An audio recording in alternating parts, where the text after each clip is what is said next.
Hello दोस्तों, नमस्कार। SM किसी चैनल में मैं आप सभी लोगों का दिल से बहुत बहुत स्वागत करता हूं। सो दोस्तों, इस वीडियो में हम लोग बात करने वाले एक बहुत ही इंपॉर्टेंट टॉपिक के बारे में, एंड वो कहाँ से आ रहा है। तो दोस्तों, सेबी। यस दोस्तों, सेबी की अगर हम लोग यहाँ पे बात करें तो इन्होंने एक डेडलाइन यहाँ पे देके रखी हुई थी, एंड इसी से रिलेटेड वार्निंग हम लोग को वापस फिलहाल तो देखने को यहाँ पे मिल रही है। मतलब किस चीज़ की यहाँ पे हम लोग बात करें और किसको वार्निंग। तो दोस्तों, सरकार को वार्निंग हम लोग को मिलते हुए देखने को मिल रही है। सरकार मतलब किस कॉन्टेक्स्ट में?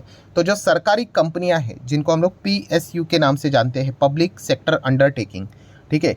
तो इससे रिलेटेड हम लोग को सारा ये फिलहाल तो इन्फॉर्मेशन देखने को मिल रहा है। अभी पब्लिक सेक्टर की भी बात करें तो इसमें भी आप सभी लोगों को पता है एक डिफरेंट टाइप आ जाता है, एंड वो होता है पीएसबी। पीएसबी मतलब पब्लिक सेक्टर बैंक, मतलब सरकारी बैंक।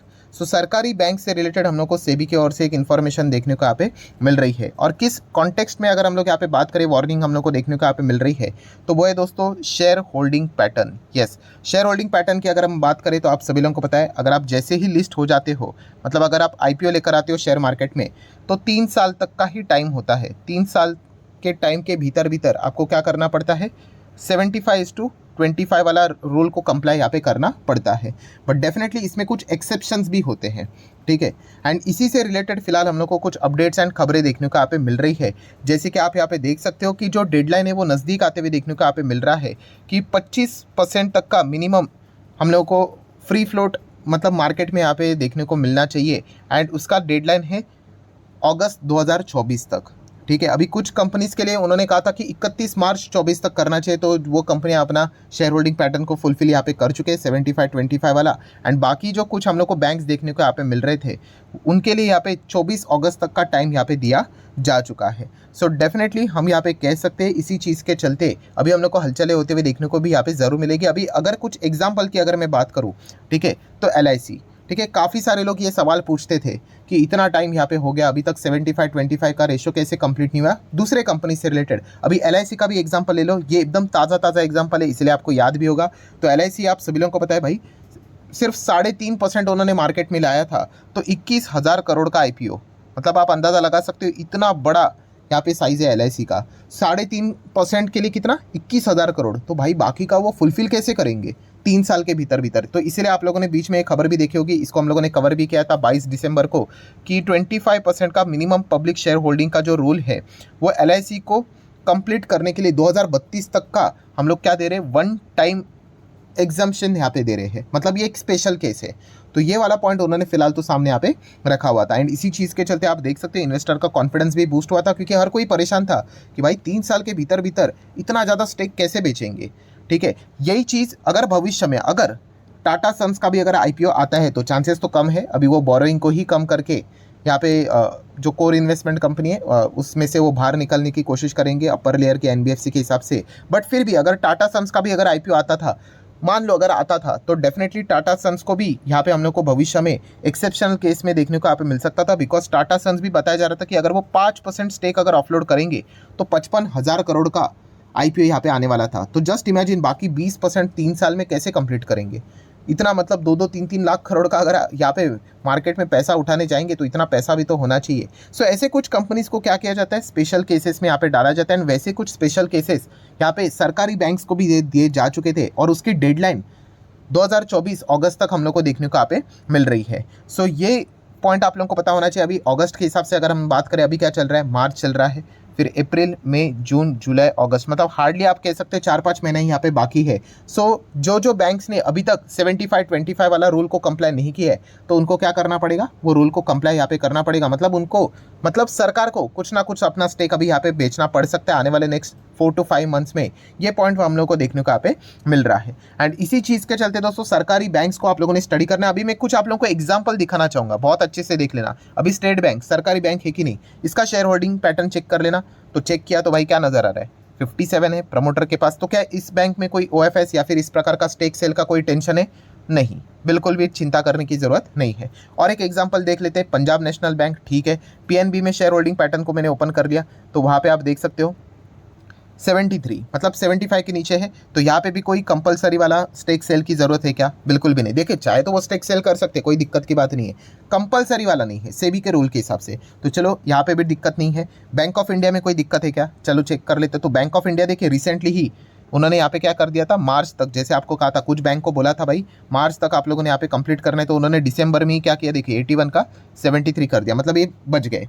ठीक है, तो बैंक ऑफ इंडिया में भी कोई चिंता की बात यहाँ पे नहीं है। तो ऐसे सरकारी जितने भी बैंक है वहाँ पे आप लोगों ने क्या करना है, चेक करना है भाई उनका शेयर होल्डिंग पैटर्न क्या है। तो फिलहाल तो अब अगर देखा गया दोस्तों, तो 1 2 3 4 5 सरकारी बैंक्स ऐसे हैं जहाँ पे देखने को मिल रहा है कि शेयर होल्डिंग पैटर्न क्या हो रहा है, 75% को अभी भी एक्सीड कर रहा है।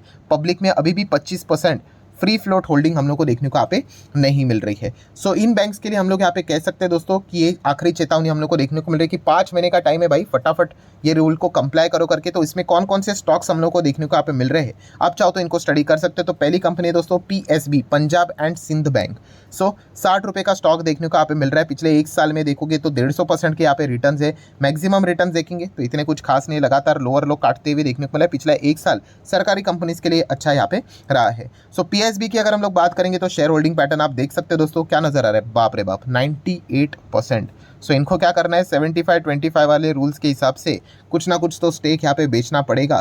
ठीक है, अगर ये बेचने जाते अभी कोई खरीदने के लिए आएगा, नहीं आएगा, कंप्लाई होगा रूल नहीं होगा, वी डोंट नो, हमें चेक करना पड़ेगा। जैसे मैंने कहा कि 5 महीने का टाइम अभी भी, एंड खास करके अगर देखा गया तो शायद से सरकार इस रूल को कंप्लाई करने की भी कोशिश कर सकते, बिकॉज देखा गया तो इतना बेटर वैल्यूएशन उनको इससे पहले कभी नहीं मिला था, बिकॉज एकदम टॉप लेवल पे स्टॉक्स हम लोग को ये चलते हुए देखने को यहाँ पे मिल रहे हैं। हाँ, ऑल टाइम टॉप पे तो नहीं है, बट 52 वीक हाई पे तो हम लोग को देखने को मिल रहे हैं। साल भर का हाई अगर आप चेक करोगे तो उस हिसाब से यहाँ पे अच्छे रिटर्न्स देखने को यहाँ पे मिल चुके हैं। तो PSB को आप जरूर अपने रडार के ऊपर रख सकते हो, कभी भी खबर आ सकती है। नेक्स्ट है बैंक ऑफ महाराष्ट्र, साल भर में काफ़ी अच्छे रिटर्न्स है, 155% की रिटर्न। मैक्सिमम रिटर्न्स देखेंगे तो कुछ खास नहीं, 40% की रिटर्न्स इतना साल होल्ड करके 2004 से लेके अभी तक 20-20 साल होल्ड कर एक ही रेंज में हम लोग को स्टॉक्स चलते हुए देखने को यहाँ पे मिले। कंसिस्टेंसी नहीं होती है। Anyways, so bank of Maharashtra में भी अगर आप शेयर होल्डिंग पैटर्न को चेक करोगे तो 86% प्लस प्रमोटर के पास नज़र यहाँ पे आ रहा है। 5 महीने का समय है, 75 यहाँ पे रख सकते हैं, 25 आपको पब्लिक के लिए, मतलब